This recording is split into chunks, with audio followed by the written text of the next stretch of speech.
Anaga da barra suwaya taali. Istannini suway. Ya di basid dagiga aziki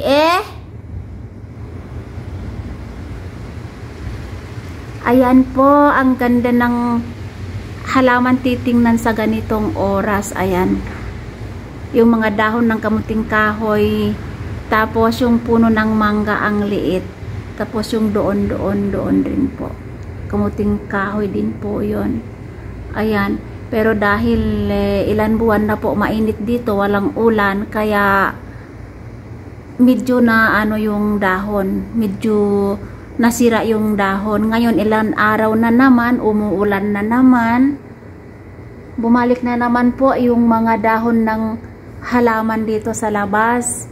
Gumaganda naman yung mga dahon ng kamuting kahoy. Tapos yung mangga din, gumaganda rin yung dahon. Ayan yung mga aloe vera dyan. Ang dami pong aloe vera dyan. Ayan po. Pero yung mga matataas na nakikita nyo, yung mga tumataas na kahoy-kahoy, ano po yan, yung kamuting kahoy. Pero sa ilalim po nun, mga aloe vera po yun. Ang gaganda ng mga aloe vera dito. Ayan po, hanggang dito na lamang. Salamat sa panonood. Zaye, imihananay ni Zaye. Huwag po kalimutan guys, like and follow.